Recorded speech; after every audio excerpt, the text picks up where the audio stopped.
Codominance, ठीक है भाई। कोडोमिनेंस में मैंने आपको बताया था, मैं एक बार दोबारा लिख देता हूँ, कोडोमिनेंस।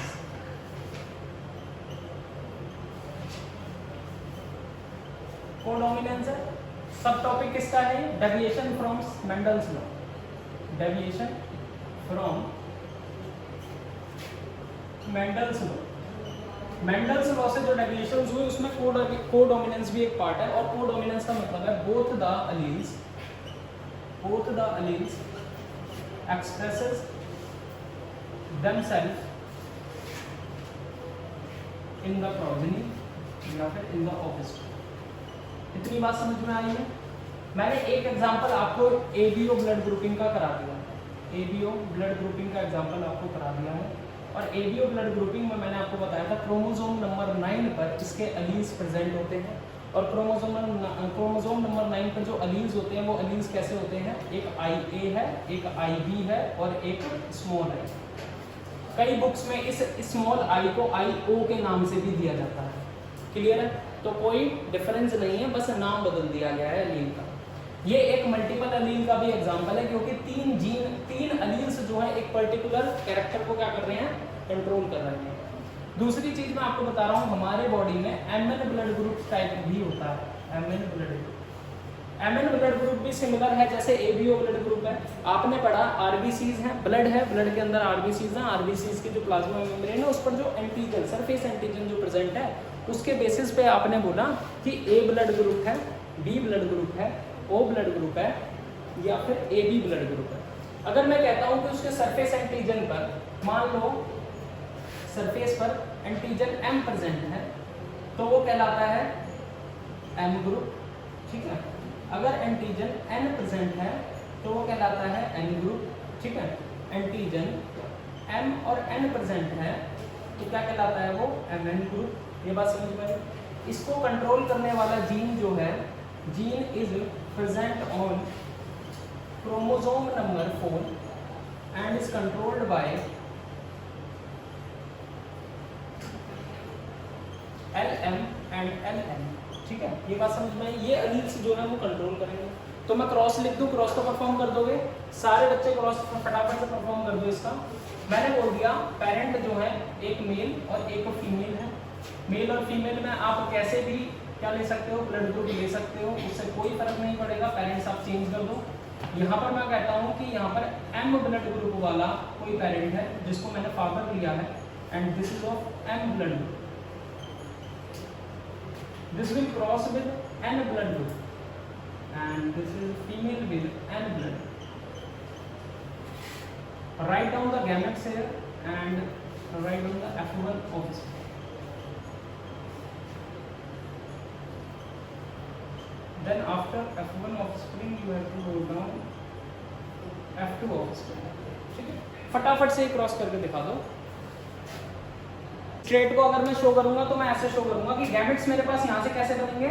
ऐसे गैमेट्स बनेंगे, कुछ LM एंड LN बनेंगे, और यहाँ से गैमेट्स अगर मैं बनाऊंगा तो LN बनेगा और LN बनेगा।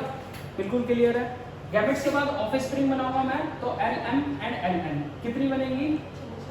4। ये मैंने बना दी 4, ठीक है। उसके बाद मैंने कहा ऑफस्प्रिंग कैसे बनेंगी? LM और LN क्रॉस करेंगी LM और LN से F2 जनरेशन की। F2 जनरेशन अगर बनानी है तो आपने पता है कि क्या करना है भाई? क्रॉस कराना है तो 2 गैमेट इस साइड, 2 गैमेट इस साइड। ये रहा LM और ये रहा LN, ये रहा LM और ये रहा LN। यहाँ पर देखोगे तो M ब्लड ग्रुप, यहाँ पर देखोगे तो MN ब्लड ग्रुप, और यहाँ देखोगे तो कैसा blood group? N blood group. जरा देखो, बिल्कुल ठीक है। जीनोटिपिक रेशियो अगर मैं बात करूँ तो वो कैसा आएगा? 1:2:1। तो ये तो मेंटल के अकॉर्डिंगली बिल्कुल ठीक है भाई, जीनोटाइप तो ठीक है, ऐसे ही आना। लेकिन जो अंदर आया वो ट्रेड्स में आया, और ट्रेड्स कैसी आई? ट्रेड्स में अगर मैं बोलूंगा तो ट्रेड यहाँ पर ऐसे आएंगी। देखो ट्रेड देखोगे तो M ब्लड ग्रुप है, देन MN ब्लड ग्रुप है और देन N ब्लड ग्रुप है, ऐसा ही है। अगर ऐसा है तो इसका रेशियो देखो, एक तो M ब्लड ग्रुप वाला है, ये रहा M ब्लड ग्रुप, और ये है MN blood group, this is MN blood group and this is N blood group, this is for N blood group, and ratio comes out to be 1:2:1, ठीक है। Again वही चीज सामने आई हमारे कि एक जो है M ब्लड ग्रुप डोमिनेंट वाला, M N दोनों साथ में गए, दोनों एक्सप्रेस हो गए, M एंटीजन भी हुआ और N एंटीजन भी हुआ। M और N एंटीजन दोनों होने की वजह से उसका ब्लड ग्रुप Mn हो गया, लास्ट में N आया तो ये N है। क्लियर है, दोनों कोडोमिनेंट है। अगर आपसे पूछा जाए इस वाले एग्जांपल में कोडोमिनेंस कौन कौन शो करता है, तो हम करते हैं LM एंड LN। ये दोनों एलील्स क्या हैं? LM and LN alleles are codominant. दोनों कैसे हैं? कोडोमिनेंट है।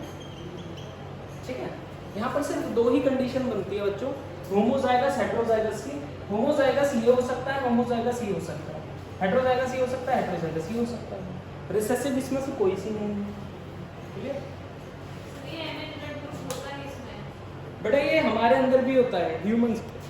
हमारे अंदर ब्लड ग्रुपिंग का सिर्फ एबीओ सिस्टम नहीं है, हमारे अंदर ब्लड ग्रुपिंग के कुछ 4-5 सिस्टम है।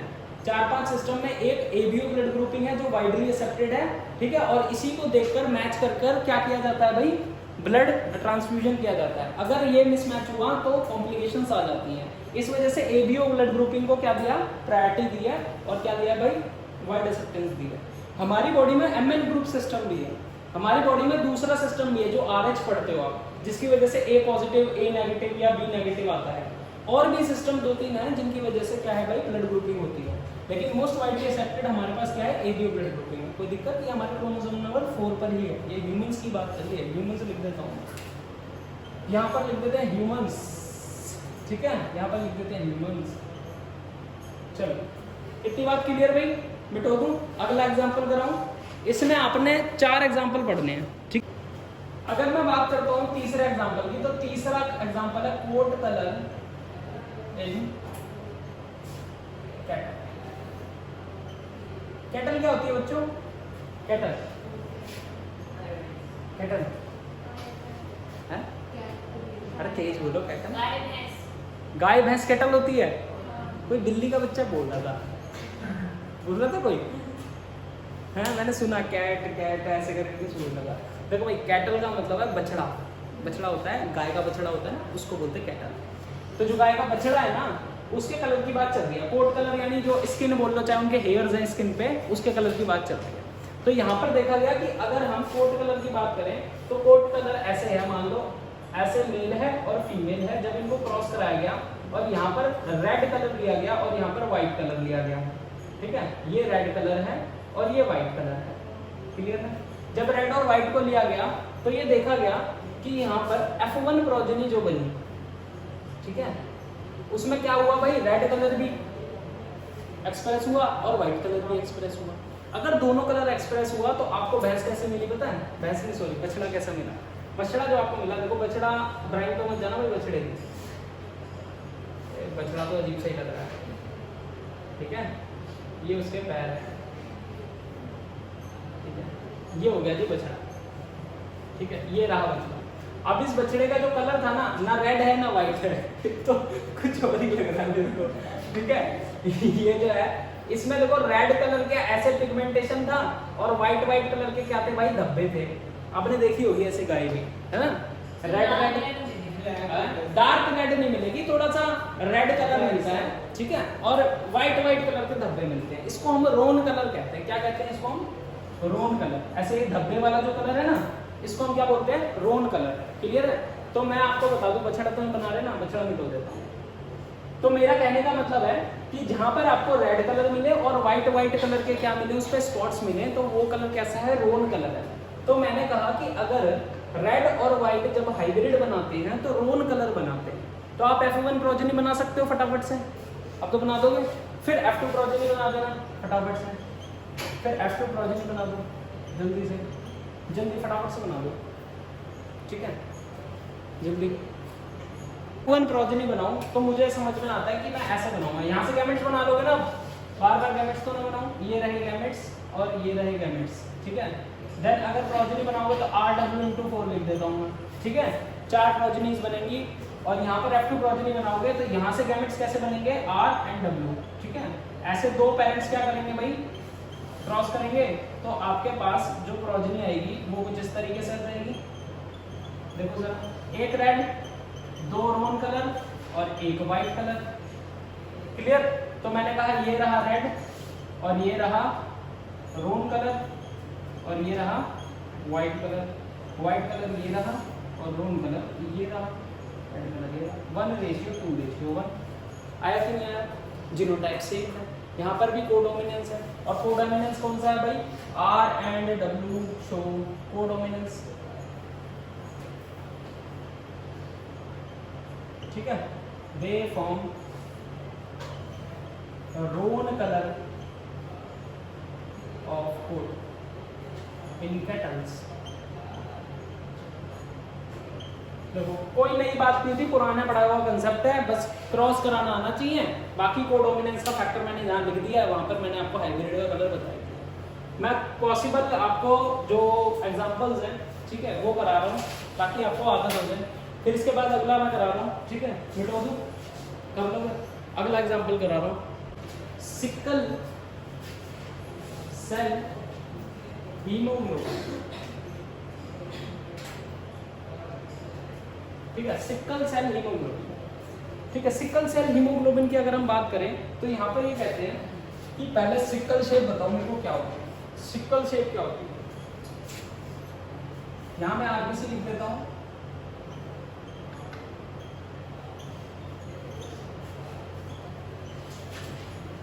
यहाँ मैं सिकल शेप आरबीसी। देखो आरबीसी की नॉर्मल शेप बताओ पहले क्या होती है? बाइकॉनकेव होती है, बाइकॉनकेव शेप होती है और इन्यूक्लिएटेड होती है। इन्यूक्लिएटेड का मतलब क्या होता है बच्चों? नो न्यूक्लियस, न्यूक्लियस नहीं होता है इसमें। ठीक है, आपसे क्वेश्चन पूछा जाता है कि ऐसा कौन सा सेल है हमारी बॉडी में जिसके पास न्यूक्लियस नहीं है? सीधी सी बात है आरबीसी। ठीक है, आपसे पूछा जाएगा ऐसा कौन सा सेल है जिसके पास हैप्लॉइड कंटेंट होता है मेल बॉडी में? स्पर्म सेल होता है। ठीक है, आपसे फीमेल में पूछा जाए ओवम होता है। अगर मैं बात करूं इन्यूक्लिएटेड है, नो न्यूक्लियस है और इसकी शेप है बाइकॉनकेव। बाइकॉनकेव का मतलब बच्चों दोनों साइड से कॉनकेव नेचर का है। कॉनकेव आपको पता है सरफेस अंदर की तरफ जिसका इंडल होता है। अगर मैं बाइकॉनकेव को बनाना चाहूँ तो मैं बोलता हूँ ऐसे करके बना देते हैं हम जनरली, ऐसे करके आरबीसी बना देते हैं। क्लियर? बाइकॉनकेव। ठीक है, थोड़ा सा पिच करो। ये हमने बना दिया क्या भाई? आरबीसी। अगर मैं कहूँ सिकल शेप्ड आरबीसी होता है तो सिकल शेप्ड आरबीसी का मतलब होता है वो कुछ ऐसा बन जाता है, ऐसा। ठीक है, ये ऐसा आरबीसी बन गया। अब ये जो ऐसा आरबीसी है ये कैपिलरीज में फंस जाएगा, छोटी छोटी फाइन कैपिलरीज में फंस जाएगा और फंस जाएगा तो ब्लॉकेज क्रिएट करेगा। ब्लॉकेज क्रिएट करेगा तो ब्लड सर्कुलेशन अफेक्ट हो जाएगा, है ना? तो उससे ये क्या बन जाता है भाई? फीटल बन जाता है, यानी कि ये क्या बन जाता है भाई? जानलेवा। ठीक है, अगर मैं बात करता हूँ सिकल शेप्ड क्यों हो गया है, कैसे हुआ, तो उससे पहले मैं आपको सिकल शेप्ड समझा दूँ। सिकल किसे कहते हैं? ये घर पे देखी होगी आपने, गाँव वगैरह में होती है, धराती बोलते हैं इसको। ये देखा है, वो घास वगैरह काटने के लिए ऐसे करते हैं।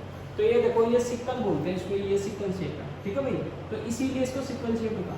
ठीक है, चलो अब आ जाते हैं एक बार इस पे। ये सिकल सेल हीमोग्लोबिन से कोडोमिनेंस का क्या लेना देना है वो समझते हैं। अगर मैं कहता हूँ HbA, ठीक है, एक एलील है जो नॉर्मल हीमोग्लोबिन प्रोड्यूस करता है। क्या करता है?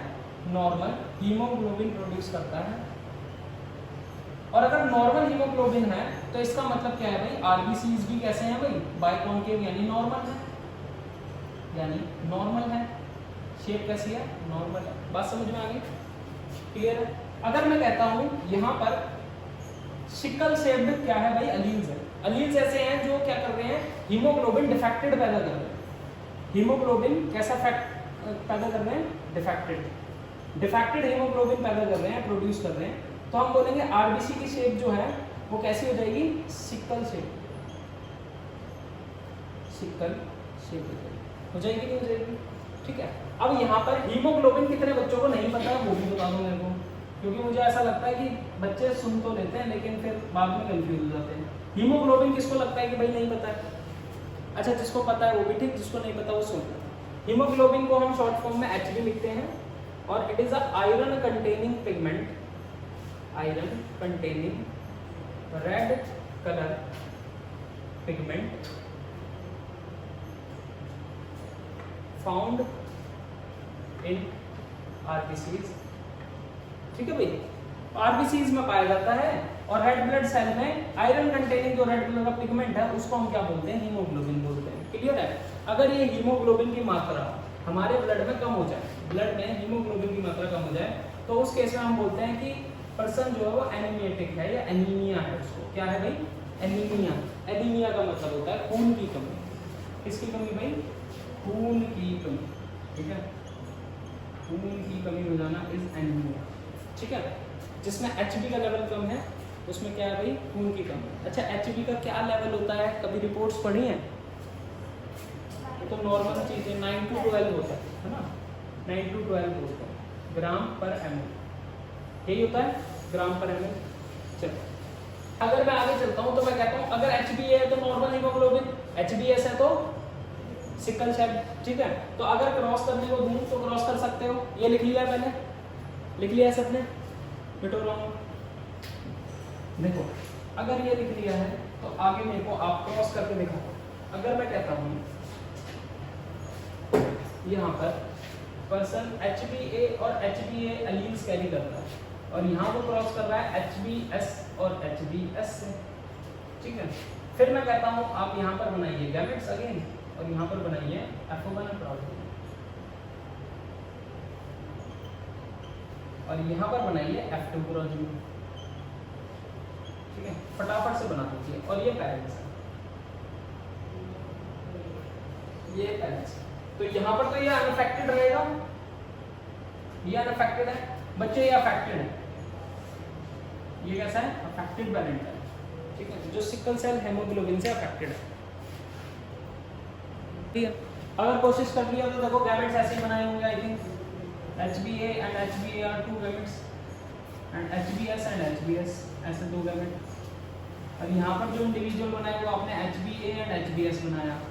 तो ये हम बोलते हैं कि ये जो गैमेट ये आपने इंडिविजुअल बनाया, ये 4 इंडिविजुअल्स ऐसे बनेंगे ऑफस्प्रिंग और इनको हम कैरियर बोलते हैं। कैरियर क्यों बोलते हैं? देखो एक तो डिफेक्टिव हीमोग्लोबिन बना रहा है इसमें जीन, और दूसरे वाला एलील्स जो है वो क्या कर रहा है? एक तो बना रहा है नॉर्मल हीमोग्लोबिन, एक बना रहा है डिफेक्टिव। तो एक नॉर्मल बनाएगा, एक डिफेक्टिव बनाएगा, तो कुछ आरबीसीज तो नॉर्मल होंगे और कुछ आरबीसीज ऑक्सीजन की कमी में सिकल सेल हो जाएंगे। तो इसका मतलब ये हुआ कि ये क्या बन जाएंगे भाई? कैरियर बन जाएंगे डिजीज के। डिजीज के क्या बन जाएंगे? कैरियर। ठीक है, इनकी लाइफ सर्वाइवल के लिए तो होगी, बट हो सकता है ऑक्सीजन की कमी में इनको ज्यादा खून की कमी हुई तो इनकी डेथ भी हो सकती है। ठीक है, लेकिन अगर मैं इनको ऐसे क्रॉस करा दूं F1 progeny cross F1 progeny, तो आपको जो रिजल्ट मिलेगा वो कुछ ऐसे मिलेगा। देखो HbA and HbA, HbS, HbA, HbS, HbA and again HbS and HbS। तो ये तो एनीमियाटिक होगा। ठीक है, ये इंडिविजुअल तो डाई हो जाएगा, मर जाएगा, डाइज। ठीक है, बहुत ज्यादा खून की कमी हो जाएगी। सिकल सेल, सारे ही आरबीसी सिकल सेल है तो ब्लॉकेज होनी ही होनी है, ये तो खत्म। यहाँ पर ये जो आपको दिख रहा है ये कैरियर है, ये क्या है? कैरियर। ये कैरी करेगा डिजीज को। और HbA ये जो है ये नॉर्मल है। तो आपने देखा कि HbS और HbA अगर दोनों एलील्स प्रेजेंट है तो दोनों कैसे हैं? कोडोमिनेंट है एक दूसरे पे, दोनों एक्सप्रेस कर रहे हैं, दोनों अपना रिजल्ट दे रहे हैं, दोनों अपना प्रोडक्ट दे रहे हैं। अगर दोनों अपना प्रोडक्ट दे रहे हैं तो इसका मतलब अगेन 1:2:1 आपके पास फिर दोबारा से वही रेशियो आया। तो दोबारा से डेविएशंस मेरे को देखने को मिली मेंडल्स लॉ। क्लियर है तेरी बात? ठीक है, तो ये एग्जांपल भी कंप्लीट। इस एग्जांपल को कंप्लीट कराने के बाद में आपको लिखवा देता हूँ कि मैंने 4 एग्जांपल कौन से मिटा दूँ। अगर आपने ये लिख लिया है तो आप चारों एग्जांपल एक बार लिख सकते हो मेरे सामने। ठीक है, तो चारों एग्जांपल में पहला बता दो भाई कौन सा था? एबीओ ब्लड ग्रुपिंग, जो कि मोस्ट इंपॉर्टेंट है आपकी बुक में है, उससे पूछा ही जाता है क्वेश्चन। ठीक है, अगर कोडोमिनेंस पूछा जाएगा तो एबीओ ब्लड ग्रुपिंग पूछा ही जाएगा। ठीक है, ABO blood grouping in humans. फिर आता है MN blood grouping in humans. ठीक है, फिर आता है कोट कलर इन कैटल्स। और फिर क्या है बताओ? सिकल शेप या सिकल सेल हीमोग्लोबिन। ठीक है, ये आपके 4 एग्जांपल्स हैं, इनको अच्छे से कर लेना। आपका कोडोमिनेंस का टॉपिक कंप्लीट हो चुका है। कोडोमिनेंस खत्म। अब मैं करा रहा हूँ आपको अगला। मैंने कहा पॉलीजेनिक इनहेरिटेंस। देखो polygenic inheritance, quantitative inheritance, cumulative inheritance, multiple factor inheritance. पहली बात तो ये कान में डाल दो कि कहीं भी ऐसा लिखा है तो चारों बातें सेम है। क्लियर है? चारों बातें क्या है? सेम है। अगर ये लिखा है तो भी, ये लिखा है तो भी, ये लिखा है तो भी, और ये लिखा है। बात समझ में आई? पहली बात ये समझ में आई कि polygenic inheritance, cumulative inheritance, multiple factor inheritance, चाहे आपकी ये वाली हो क्वांटिटेटिव इनहेरिटेंस, एक ही बात है, एक ही बात है। तो एक बार पॉलीजेनिक इनहेरिटेंस को समझ लेते हैं। मैंने यहाँ पर लिखा है पॉलीजीन्स आर टू और more different pairs of non allelic genes. देखो नॉन एलिलिक जीन्स कौन से होते हैं? जैसे मान लो मैं ऐसे लिख दूं कि ये राउंड है और ये ग्रीन है, ठीक है। अब ये मान लो कलर के लिए है, ये रिस्पॉन्सिबल शेप के लिए है, तो इसके जो ये एलिलिक हैं, ये एलील्स हैं, तो मैं बोलूंगा ये कैसा है भाई? एलिलिक जीन है, ठीक है। किसके भाई? ये एलिलिक जीन है किसके? इस वाले। बात समझ में आ रही है? ये दोनों एलिलिक जीन है।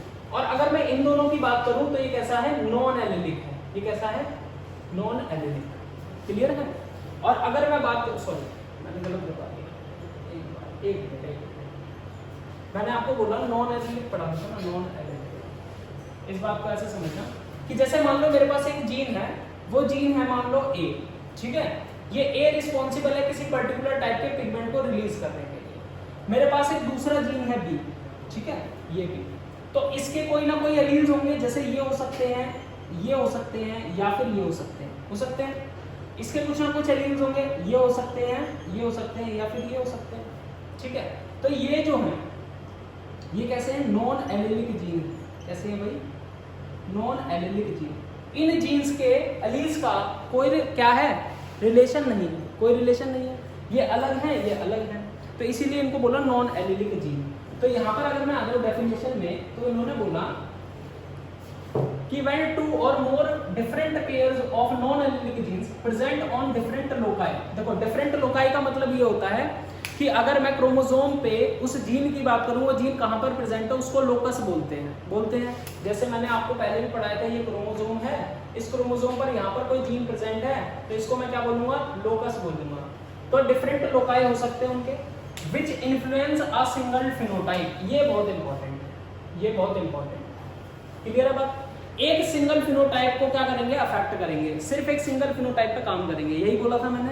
एक फिनोटाइप है जिसके लिए बहुत सारे जीन्स काम कर रहे हैं इकट्ठे और दे रहे हैं एक सिंगल फिनोटाइप। क्लियर है? जैसे अगर मान लो टॉल प्लांट देना होता और टॉल प्लांट के लिए सिर्फ टी वाला जो था आपका जो जीन था, जो कैपिटल स्टेम हाइट के लिए कर रहा था, सिर्फ वो काम ना करके दूसरा जीन भी उसके साथ काम करता, तो वो भी पॉलीजेनिक हो जाता। लेकिन यहाँ पर क्या है भाई? ऐसा बताया कि एक सिंगल काम करे ट्रेट के लिए, कोई सिंगल जीन काम करे तो वो नॉर्मल है, और अगर दो या दो से ज्यादा करे तो वो कैसा है? पॉलीजेनिक है, ठीक है। तो यहाँ पर मैं बता रहा हूँ आपको कि these genes have additive and cumulative effect। additive and cumulative effect का मतलब होता है कि अगर मान लो इसके अलील्स जो प्रेजेंट हैं, वो सारे अलील्स को अगर उनके इफेक्ट्स को मैं प्लस करता चला जाऊँ, इनके इफेक्ट्स को मैं प्लस करता चला जाऊँ, तो जो प्लस करने से जो इफेक्ट आएगा वही इफेक्ट फिनोटाइप में शो होगा। इसका मतलब मैंने कहा एक डोमिनेंट इसका है, एक डोमिनेंट इसका है, दूसरा तीसरा डोमिनेंट इसका है, तीनों के इफेक्ट क्या हो जाएंगे? प्लस हो जाएंगे। इसी वजह से इसे कम्युलेटिव या एडिटिव इफेक्ट बोलते हैं, और कम्युलेटिव एडिटिव इफेक्ट रखता है, इसी वजह से इसको कम्युलेटिव या फिर क्वांटिटेटिव इनहेरिटेंस भी बोलते हैं। क्लियर है? फिर उसके बाद मैं कहता हूँ अ सिंगल फिनोटाइप, एक फिनोटाइप जो है कैरेक्टर, वो गवर्न होता है by more than one pair of gene. एक पेयर ऑफ जीन के अलावा बहुत सारे पेयर से क्या होता है? गवर्न होता है एक सिंगल फिनोटाइप। बात ये है बस कि सिंगल फिनोटाइप को कवर करना है, बट हमें लेने हैं जीन्स दो से ज्यादा है, दो। क्लियर? उसके बाद मैंने कहा ये जो कैरेक्टर होगा, इस कैरेक्टर को हम क्या बोलेंगे? Polygenic character. कैरेक्टर पॉलीजेनिक क्यों होगा? क्योंकि बहुत सारे जीन इसको क्या कर रहे हैं भाई? कंट्रोल कर रहे हैं। और ऐसी इनहेरिटेंस को मैं क्या बोलूंगा? पॉलीजेनिक इनहेरिटेंस बोलूंगा। बात आई समझ? उसके बाद मैंने कहा फॉर एग्जांपल, अगर मैं एग्जांपल समझाऊं तो आपको समझ में आएगा। स्किन कलर जो है ह्यूमंस में, वो तीन जीन संभालते हैं। एक जीन है ए, एक जीन है बी, एक जीन है सी, ठीक है। एक जीन है ए, एक जीन है बी, एक जीन है सी। अब ये जीन जो है उनके अलील्स की अगर मैं बात करूं तो अलील्स कैसे हो सकते हैं भाई? देखो अगर सारे डोमिनेंट में हैं, ए बी बी और सी सी, एक ऑर्गेनिज्म में सारे डोमिनेंट में है ना, सारे एलील्स कैसे हैं? डोमिनेंट। तो वो कैसे होंगे? इंडिविजुअल्स प्योर ब्लैक कलर के, ठीक है, प्योर ब्लैक होंगे। पिगमेंटेशन बहुत ज्यादा होगा, मेलानिन सीक्रेशन बहुत ज्यादा होगा, मेलानिन का अमाउंट जो होगा वो बहुत हाई होगा, मेलानिन का अमाउंट बहुत हाई होगा। और मेलेनिन जितना ज्यादा सीक्रेट होगा उतना ज्यादा कलर डार्क होता चल जाएगा। ये प्योर ब्लैक होंगे, जिनको हम क्या बोलते हैं, निग्रोज बोलते हैं। क्लियर है? उसके बाद अगर मैं बोलता हूँ सारे रिसेसिव हैं, सारे रिसेसिव होंगे तो नो मेलेनिन सीक्रेशन, कोई भी मेलेनिन सीक्रेट नहीं हो रही है, तो यहाँ पर क्या हो जाएगा भाई, एल्बिनो कलर बोलते हैं इसको, और क्या बोलेंगे इसको, प्योर व्हाइट। बात समझ में आई? यहाँ पर प्योर ब्लैक है, वहां पर प्योर व्हाइट है, और वहां पर कोई मेलेनिन सीक्रेशन नहीं है, यहाँ पर मेलेनिन सीक्रेशन है। जितने भी डोमिनेंट टाइप के हैं इसमें अलील्स, जो ABC जीन्स है ना, इनके जितने डोमिनेंट टाइप के अलील्स हैं वो सारे मेलेनिन सीक्रेशन के लिए रिस्पॉन्सिबल है। अगर डोमिनेंट होगा तो वो सीक्रेट करेगा मेलेनिन, ठीक है, और डोमिनेंट नहीं होगा तो सीक्रेशन नहीं करेगा। तो एक बात बताओ, अगर इसका दोनों डोमिनेंट है किसी इंडिविजुअल में और इसके दोनों रिसेसिव है, और फिर इसका एक डोमिनेंट एक रिसेसिव है, तो यहाँ से डोमिनेंट मेलेनिन सीक्रेशन करेगा, यहाँ से दोनों डोमिनेंट मेलेनिन सीक्रेट करेंगे, तो कहीं बीच की इंटरमीडिएट बनेगी। तो ऐसे ही करके बहुत सारे पिगमेंट के कलर, पिगमेंट के क्या हो जाते हैं, सीक्रेशन हो जाते हैं, और बहुत सारे केसेस हमें पॉसिबल मिल जाते हैं स्किन पिगमेंटेशन के। तो स्किन कलर अलग अलग हो जाता है। जैसे स्किन कलर यहाँ पर प्योर ब्लैक है, फिर डार्क ब्राउन हो जाएगा, फिर डार्क ब्राउन के बाद लाइट ब्राउन हो जाएगा, फिर थोड़ा सा अगर मैं व्हाइट से ऊपर जाऊं तो प्योर व्हाइट से ऊपर जाओगे तो थोड़ा सा सीक्रेट होगा मेलेनिन, तो एल्बिनो से ऊपर होगा थोड़ा सा क्या होगा, व्हाइट से थोड़ा कम, थोड़ा सा मेलेनिन सीक्रेट होगा, ठीक है, फिर और ज्यादा करते करते प्योर ब्लैक।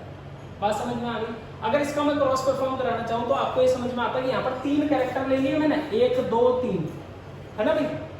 ऐसे बोलना चाहिए मेरे को कि मैंने क्या ले लिए, 3 कैरेक्टर। ऐसे तो पढ़ते थे आप, लेकिन ये एग्जाम्पल किसका, पॉलीजेनिक का। इसका मतलब जीन्स तो 3 है लेकिन कैरेक्टर सिर्फ 1 है। कैरेक्टर क्या है, 1।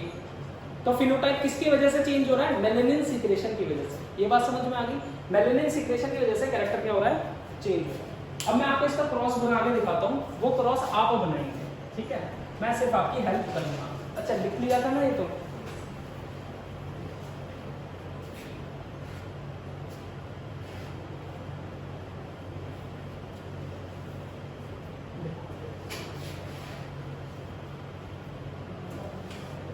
अगर मैं यहाँ पर क्रॉस बनाऊं ऐसे AA BB and CC, this is pure black, also known as Negro.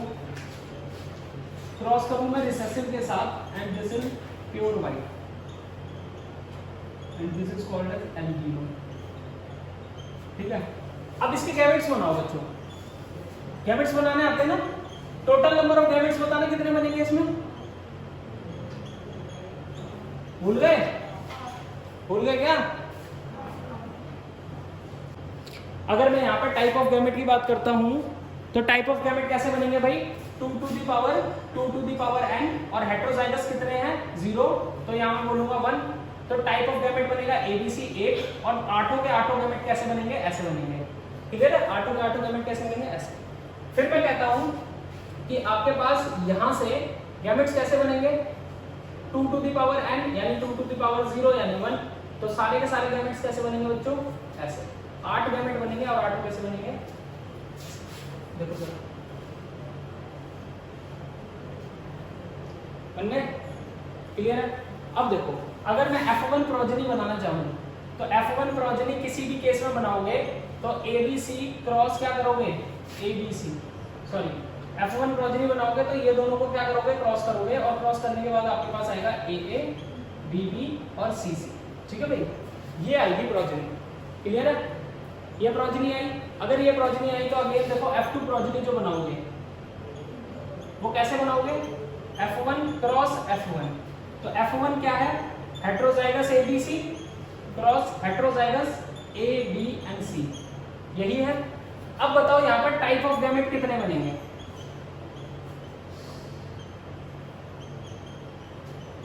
यहाँ पर बताओ टाइप ऑफ गैमेट कितने बनेंगे, 2 to the power n यानी 2 to the power 3, क्योंकि तीनों हेट्रोजाइगस हैं, इसका मतलब 8, तो 8 टाइप के गैमेट, 8 टाइप बनाने पड़ेंगे।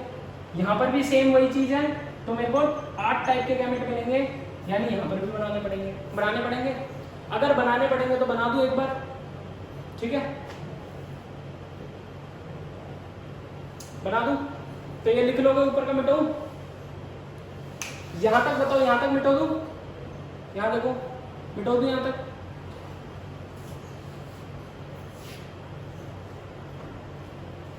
अगर मैं यहाँ तक मैं बोल दूँ तो आपको मैं गैमेट्स बनवा रहा हूँ, गैमेट्स आपकी हेल्प कर रहा हूँ मैं बनाने में। तो गैमेट्स देखो आपके पास क्या क्या बन सकते हैं। अगर मैं इस ए को और बी को कांस्टेंट कर लूँ, ए को और बी को कांस्टेंट कर लूँ, तो कैपिटल सी और एक बार स्मॉल सी आ सकता है। फिर मैं कहता हूँ इस ए को कांस्टेंट कर लूँ और छोटे बी को कांस्टेंट कर लूँ, तो कैपिटल सी आ सकता है और स्मॉल सी आ सकता है बच्चों, ये आ सकता है। मैंने कहा फिर मैं अब 4 गैमेट बनाऊं तो यहाँ पर स्मॉल ए के साथ कैपिटल बी रखूं, कॉम्बिनेशन ये रखूं, ये बन सकता है। फिर मैं स्मॉल ए ले लूं और मैं छोटा बी ले लूं और सी बड़ा ले लूं, और छोटा बी और बड़ा सी के साथ छोटा सा। देखो सर यही गैमेट्स है। अगर गैमेट्स ये हैं तो क्रॉस करा सकते हो। ये 8 गैमेट ये प्रोड्यूस कर रहा है, ऐसे ही सिमिलरली 8 गैमेट ये प्रोड्यूस कर रहा है। देखो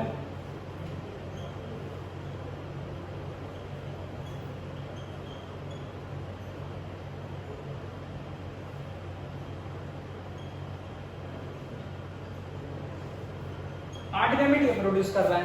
अब 8 गैमेट इसके 8 गैमेट इसके पुनेट स्क्वायर बना सकते हो। एक साइड 8 गैमेट एक साइड 8 गैमेट, प्रोजेनी कितनी बनेगी 64 है ना, 8 8 64। तो 64 प्रोजेनी वाला पुनेट स्क्वायर बनाना है आपने। तो पहले तो आप वो बना दो, ठीक है, फिर हम बात करेंगे इनके कैरेक्टर्स की, ठीक है। तो मोनो हाइब्रिड तो बहुत कर दिया बेटा तुमने, 2 मिनट में करके दिखा देते थे। तो ये करोगे तो ये तुम्हारा होमवर्क है, ठीक है। होमवर्क क्या है, मैंने गैमेट्स तक बना दिया, आपके आसान कर दिया है। आपने सिर्फ और सिर्फ गैमेट्स को इधर और उधर लगा के और कॉम्बिनेशन बनाना है। कॉम्बिनेशन जब बन जाएगा तो उसके बाद हम बात करेंगे कि इनका कलर कैसे आएगा, ठीक है। कॉम्बिनेशन जब बन जाएगा तो इसका कलर देखेंगे कैसा आएगा, ठीक है। कलर किस बेसिस पे आएगा बता दिया था मैंने। देखो कलर एक बार देख लेना यहाँ पर, फिर उतार लेना। मैंने कहा डोमिनेंट टाइप के जो भी होंगे एलील्स, देखो एबीसी जीन है, एबीसी जीन में ऐसी कंडीशन हो सकती है, ऐसी कंडीशन हो सकती है, ऐसी कंडीशन हो सकती है, या फिर ऐसी हो सकती है, ऐसी हो सकती है, या फिर ऐसी हो सकती है, या फिर मैं कह दूं रिसेसिव वाली हो सकती है। यही 3 कंडीशन इन जीन्स में हो सकती है पॉसिबल। तो मैं कहता हूं अगर यहाँ पर है तो यहाँ पर सीक्रेशन ज्यादा है, यहाँ पर मेलानिन की सीक्रेशन ज्यादा है, यहाँ भी ज्यादा है, यहाँ भी ज्यादा है। अगर इन 3 जीन के जहाँ भी डोमिनेंट है, वहां पर सीक्रेशन है। देखो यहाँ पर दोनों डोमिनेंट है तो सीक्रेशन ज्यादा, दोनों डोमिनेंट सीक्रेशन ज्यादा, दोनों डोमिनेंट सीक्रेशन ज्यादा। एक डोमिनेंट मीडियम सीक्रेशन, एक dominant medium secretion, medium secretion. लेकिन यहाँ पर कोई भी सीक्रेशन नहीं तो एल्बिनो बन जाता है। अगर कोई कॉम्बिनेशन बच्चों ऐसा बनेगा, मान लो ऐसा बन जाएगा कोई कॉम्बिनेशन, ठीक है, तो ये देखो ये वाला भी सीक्रेट करेगा, ये वाला भी सीक्रेट करेगा, ये वाला भी सीक्रेट करेगा। क्लियर है, यहाँ पर कोई नो मेलानिन सीक्रेशन आएगा। लेकिन अगर इसके इफेक्ट में मैं ये बना दूं तो ये इससे ज्यादा ब्लैक होगा, क्योंकि यहाँ पर एक ये जो है वो मेलानिन सीक्रेशन नहीं करता। तो यहाँ पर ज्यादा सीक्रेशन होगा तो ये ज्यादा ब्लैक होगा, ये कम ब्लैक होगा। तो इसको मैं बोल दूंगा मान लो प्योर ब्लैक, तो इसको मैं क्या बोल दूंगा डार्क ब्राउन, ठीक है। फिर ब्राउनिश होता चला जाएगा और घूमते घूमते फिर बोल जाए। फिनोटाइप आप मत लिखना, आप सिर्फ जीनोटाइप के क्रॉस बनाना, क्रॉस बना सकते हो, हाँ या ना, कर लोगे चलो भाई। अगर इतना भी कर लोगे तो मेरे लिए बहुत है, फिर हम आगे करेंगे। अगली क्लास में करूंगा भाई आगे, क्योंकि वो टॉपिक ही फिर खिंच जाएगा, ठीक है। तो आज के लिए फिलहाल इतना ही।